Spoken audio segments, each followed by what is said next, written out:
What is the burden? You carrying the weight? No, just to like find the time to film it. Yeah, for sure. It's like a good excuse though, I guess. But it's cool. We were going to have these conversations anyway, you know? Yeah. It's like basically a good time just to catch up. That was the whole concept from the beginning, which is like, hey, we're like having these interesting conversations. Might as well just film it. Yeah, definitely. Because we're so fucking important and awesome that people just want to hear what we have to say. Yeah, that's the part that's weird for me is I feel like I don't have anything to say. Yeah, but you do. You like your insights just from you running your business are interesting. Yeah, but like I feel like I'm not. You're not interesting? Successful. Like, who am I to like talk about anything? You built a business from zero to nothing, or from nothing to something. Yeah, I guess. That's pretty sick. I feel like it's one of those things. I feel like it's one of those things where like you'll always feel like that. Yeah, maybe. Imposter syndrome. I feel it every single day. Really? I'm asking investors for $2 million and I'm going back and forth with my co-founder. I'm like, who would give us $2 million? But he's raised a bunch of money before and he's like, lots of people would. And I'm like, okay. I like the confidence. Yeah, it's hard to, but I think that's important. Everyone should have a degree of imposter syndrome. It just keeps you humble, you know? Yeah, humility is key. Yeah. What have you learned about raising money over the past 2 weeks? Not much, honestly. The whole way we've gone about it is probably antithetical to like our concept of the modern leverage. Yeah. And you can be your own VC and all that stuff. If I was doing it solo, I probably would have done it a little bit differently. I would have done it. Well, here's some things that like I'm doing with Deal Author that you're not doing, right? And like things that we had agreed upon in the past, like we don't want to do these things because they're old school. Yeah. Number one is raising money in general, right? That bit of leverage you don't really need in this modern day if you have product market fit. Yeah, that's the part that scares me about like co-founders and stuff is you hand over, like you made that sacrifice pretty early on. Yeah. And working on this project over something like you didn't believe in. Theoretically, but maybe your opinions changed at the same time. I believe in this sector and I want to be involved in this sector. And he has a lot of experience with growth and with raising money and with branding. And so number one is like, okay, said I would never raise money, we're raising money. Number two, said I would never like pay for development. And I'm like paying for development. Yeah. Number three is fleshing out the branding in the front end before you have a product, which we've done. Yeah. And so that was some battles that we had a little bit where I'm like, no, we don't have to worry about the landing page. Like we need to focus on the back end. So it's like allocating resources on front end versus back end. The front end doesn't matter. We don't need to build out, blog pages and optimize SEO if the back end product isn't actually working yet, Yeah. What do you think of like having a killer demo product versus like a pitch deck? Yeah, I think honestly that would be more beneficial instead of having so we have amazing branding and I would say like 100% on the branding, 70% on the product, but we need it to be 100% to have a demo, to have an MVP. Yeah. So, well, it feels like baked. There's a period too, like you're also going through testing out how you want to build a company. Yeah. So there's also that is like the first many years of building something. I feel like it's not only you experimenting with what's going to work, but it's you figuring out what kind of company you want to build. Do you want to raise money right away? Do you not want to raise money right away? Do you want to bootstrap it yourself? Do you want to learn a cursor and like build it all yourself? Or do you want to work with a co-founder or not? Yeah. And so you're kind of testing it out. Yeah. So it's not like you sacrifice your core values either. That's a good point. I'm somebody that has to like do things to know that I don't like them. Yeah. Like everyone. Yeah. Some people just like never try. And they're like, I'm against this idea and so I'm not going to do it. I'll try anything once. Yeah. It's a good mindset for sure. Yeah. So yeah, we're at where we're at. We still have a great concept and a great product, and there's like different ways that we're pitching it. I don't want to get too into the weeds, but I'm confident. And if it doesn't work out, whatever. There's like a zillion other things, It's all confidence. infinite I feel ideas it. out there. I Yeah, feel the confidence good. radiating. Has your mindset shifted at all as you're able to spend more time on this? In terms of what exactly? I feel like it's different when you're like grinding on the weekday nights and the weekends versus like when it's more full time. Yeah, there's more fear and doubt. Like the more you work on something, the more fear and doubt I feel like creeps up. When it's like nights and weekends only, you're like, yeah, like this is awesome. Mm-hmm. It's progressing. Yeah. And then when it's consuming 100% of your time, even though you're working on it 4 times more than you were before, Mm-hmm. it's like progressing less somehow. Dude, what happened to your confidence? You went from like 100 to 0. This is I feel like this. Do you go through this? Like, do you go through these like every day, swings? every day. It's so. Brandon, my co-founder, there's like other agentic organizations that are pitching similar products. Mm-hmm. Not exactly similar, but tangential. Yeah. And he's like, "Are we dead on arrival?" And I'm like, "I can think of a million reasons why we are dead on arrival, and a million reasons why we're not." Yeah. Well, and I don't want to think about the bad ones, so I choose not to. The reality is, there's probably a million reasons you're dead on arrival. Like one reason you're not, but it's your job to focus on the one reason and make that the reason. Yeah. And it's really like, if you were rational about it, it's not realistic or like it doesn't make sense. It never is. Yeah. Like what is rational about trying to start a company when the success rate is so low? Yeah, there's that element, and then like you basically need to convince people like how they're currently operating, whether in a business sense or a consumer sense, that they need to change and shift. Yeah. So that's also pretty unrealistic to have the expectation that you're going to convince them to do something else, to like use your product, to switch from the current product to your product, to adopt like a new workflow. Yeah. Kind of goes with anything though. Like I have to convince you to purchase this car or this, shirt or this product. And like, what is that convincing? It's changing them to like do something, Yeah, 100%. changing their mindset. How do you think about you're on how many like projects have you launched? I don't think I've ever asked you. Like I've never counted. But like dozens. Yeah. Okay. Like 30-ish. 30-ish. Okay. And then one stuck.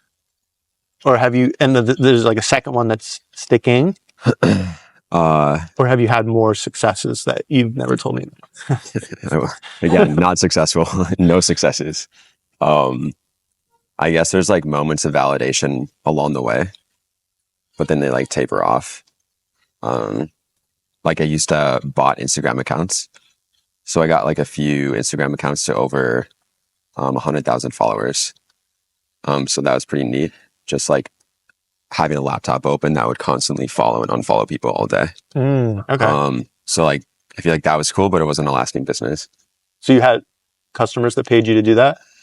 Yeah. I mean, I didn't really know how to monetize. I was like, yeah. So 18. I sold like shout outs for $20 each. Like I had no idea what I was doing. In reality, probably should have built a brand off of it. And at that time, Instagram was so new that it was so easy to gain traction. How old were you when you did that? How's it going? 16. Oh shit. Ish. Oh my God. Maybe. Tried like the drop shipping stuff, the agency stuff, like all the online, like classic things. Amazon FBA. Yeah. Disaster. Did you lose money on any of this stuff? Yeah. Time. Yeah. I mean, you have to spend like a couple $1,000s on each, but it's not like major. Yeah. Had an app go to the top 100 as a freshman, which is super sick. In Product Hunt? Like of the App Store. Oh, App Store. Okay. So like we were like looking at our phones, we're like, oh my gosh, like it was just it was kind of like it felt like it was possible. Validation, of your Yeah. skills. Or it's like you don't think it's realistic until you see it. Yeah. But that was terrible. It was trash. Like it went down right away. Damn, you've been in the game a while. I guess I feel like I'm still not in the game. Yeah. But those are okay. So, but then you've had many misses. I guess. Yeah. I mean, my question was geared towards like, what's your success rate? Because we know the levels. The levels guy has talked about. He's probably like 4 out of 100 or something like that, like a 4% hit rate. Yeah. Things even being profitable. Yeah. And so super low. Yeah. I'm on number 3, I guess. And so you got 100 more to go. The expectation, honestly, or like 97 more to go to like hit one, kind of, right? Yeah. That's why it's like so important to just experiment super fast and get validation. Yeah. Because maybe one of those is literally you wake up one morning, you have an idea, then you talk to 5 friends, and you go in the real world and you're like, no, this is a terrible idea. Yeah. That's 1% of the trials. Yeah. But who knows? Like that account Guillermo, was it Guillermo? Whoever the dude does the undercover TikTok marketing. Yeah, there's so many. Where we we both follow him, and then you ended up on it for Oasis. Yeah. He showcased you. Yeah.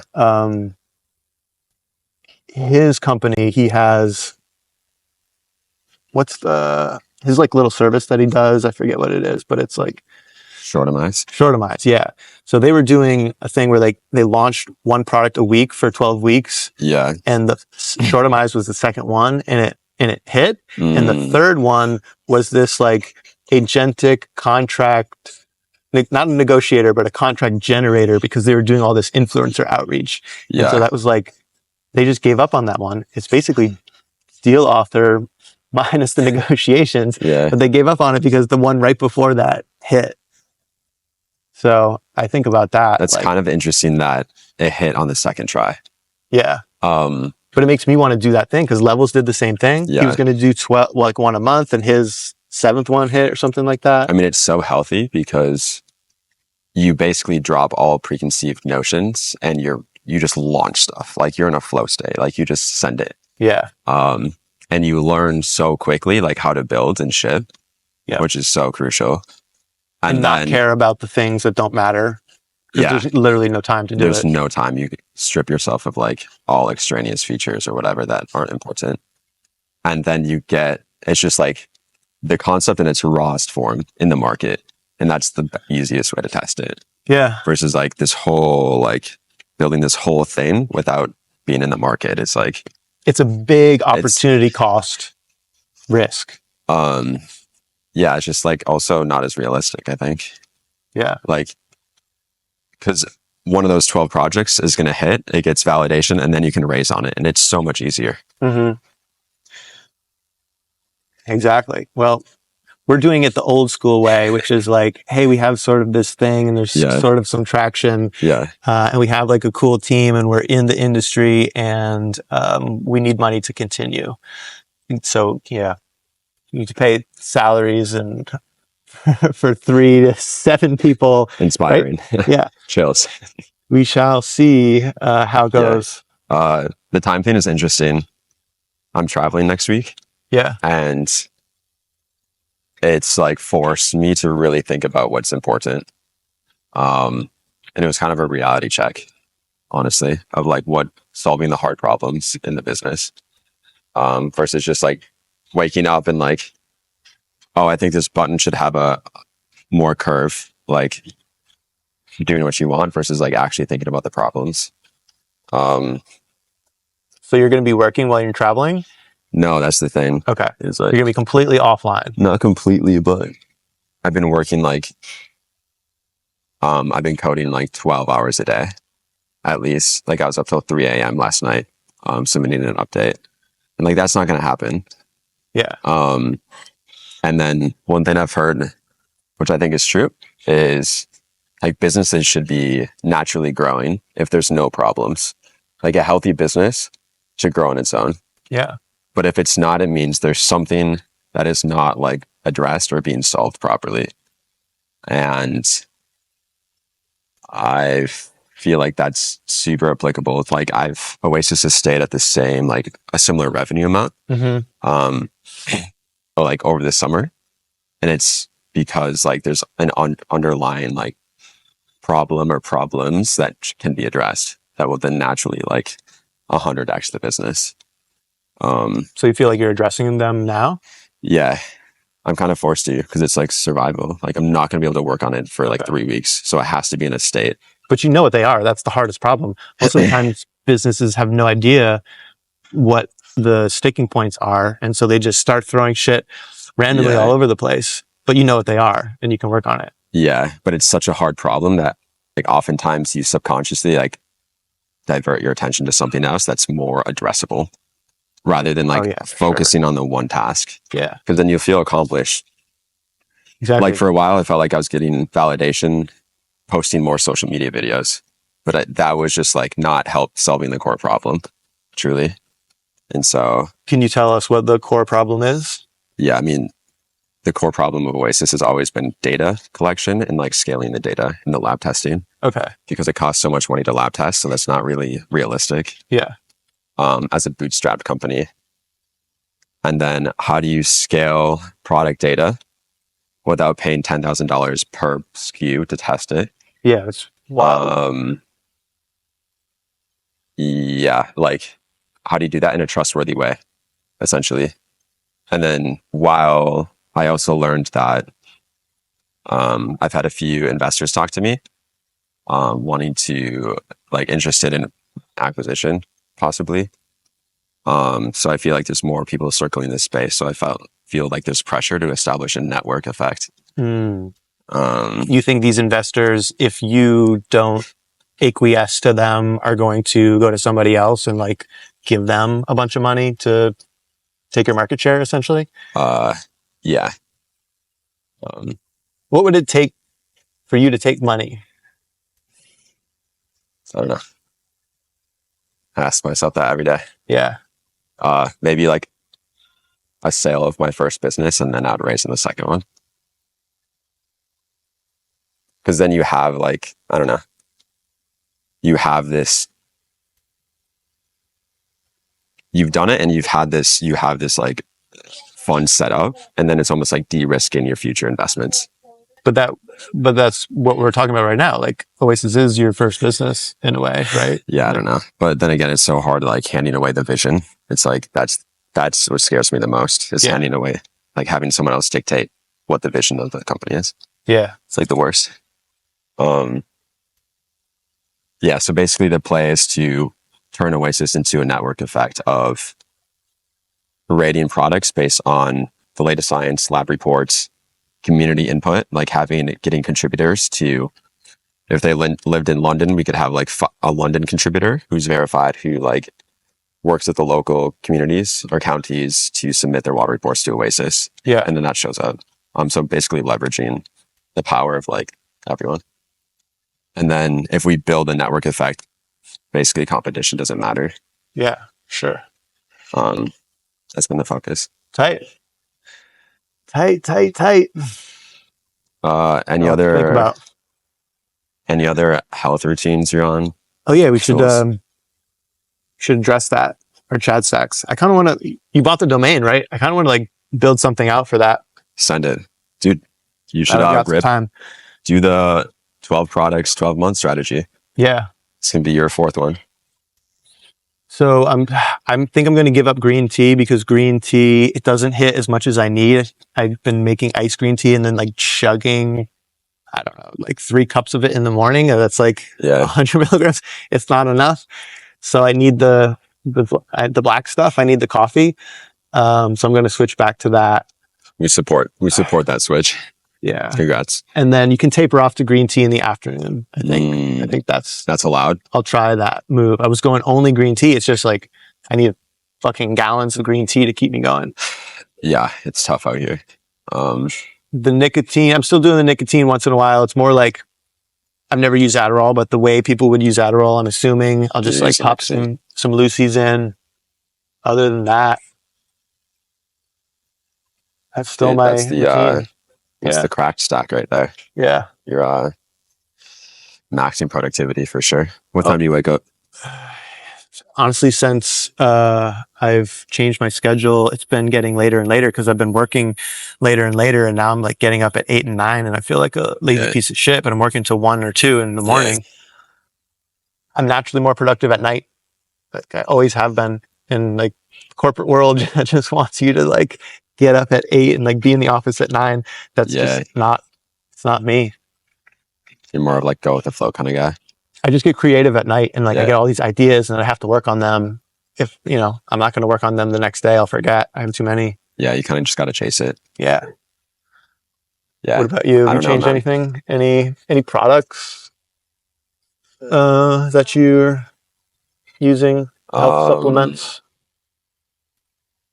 No, I'm kind of off the supplements. I've been trying the whole just eat natural foods and see what happens. Yeah. Also, I had Chipotle last night. Chipotle is so terrible. I got sick after 2 bites. Side note. I just can't believe it. I forgot I was going to tell you this. I haven't had McDonald's in literally a decade. Yeah. Decade plus. Don't tell me you tried it. But because like McDonald's has just become popularized with all like the Trump shit, and I've been seeing these McDonald's things, I'm like, I'm going to try it. Also, the inflation that McDonald's has undergone, where like the cost of chicken nuggets has outpaced inflation by like 10x. I'm like, that makes it more desirable to me. When you increase the price of something, you're like, something's going on with this product. Like maybe there's maybe it's more valuable. Increase the value, the intrinsic value of these chicken McNuggets. So anyway, how were your $100 chicken McNuggets? They were disgusting. They were the exact same chicken nuggets that I had a decade ago. The burger, you know those videos where it's like, is this a cake or is this like a real phone or something? That's what the burger looked like. I mean, it probably was mostly plastic. And it was inedible. It was actually inedible. Did you finish it? No. And so garbage. The fries were 7 out of 10 though. 7 out of 10. Yeah, the fries were decent. The fries hit at McDonald's for sure. But yeah, man. I feel like so much of what we're fed is just so bad. Truly. I had to do it because I haven't even had fast food in several years. Last time I had Wendy's, I think I felt like I was going to throw up also. Once you go off of it, you can't go back on. Yeah. That's how I felt today, like reading Morning Brew. It's just like, I felt so terrible just reading a generic newsletter of news that like I don't really care about. And that's not in the tone of language like I want to hear the news. Oh, that's very interesting. So I feel like, I don't know, it's a similar feeling, obviously in different ways, that it's just like generic, like garbage. No, wait, let's double click on that real quick. Even though Morning Brew is like, I admired the founders and the product was cool. Of course, yes. It's out there. I like the news aggregation sites, I don't know. I could go on and on about that, but content diet, I think, is something that's very important. It's just as important as your appetite or your food diet, right? And so where do you get your news, I guess? And like, how do you approach getting your information? Because it's super important for your brain. Morning Brew is McDonald's. Maybe not quite McDonald's. Morning Brew is Chipotle. I'm like, sorry, Morning Brew. You're Chipotle. But Chipotle still made you sick. Like, Us Weekly is McDonald's. Yeah, just like why you're not going to get like any sort of edge if you're just reading the generic like front page. What everyone else is reading, of course. Yeah. But like also at the same time, then go and scroll through Twitter and Reddit. Like keeping tabs on also the internet is like impossible. But do you have any newsletters that you subscribe to? No, I just like don't have time to read newsletters either. Okay. But I want it I want it given to me in like in like a more positive like mindset or how I want to view it, and like not give me news about, I don't even know, like CNBC like breaking up or certain politics things. It's just like a waste of time. Yeah. I don't know. I'm just rocking that Twitter timeline newsfeed right now. I mean, that's all news is downstream from Twitter, basically. Like that's where the stuff comes from. And then you're just everything's like a twist of analysis based on something that somebody said directly, you know? Feels like it. So like, why do you need the analysis? I think the analysis is important, but it's like, then you have to see through the lens of who's actually doing the analysis and all that. Exactly. Which is why we have to have the thought leader diversity matrix. All right, Project 5. Yeah. Send it. Perfect, dude. All right, I got to bounce. All right, let's do it.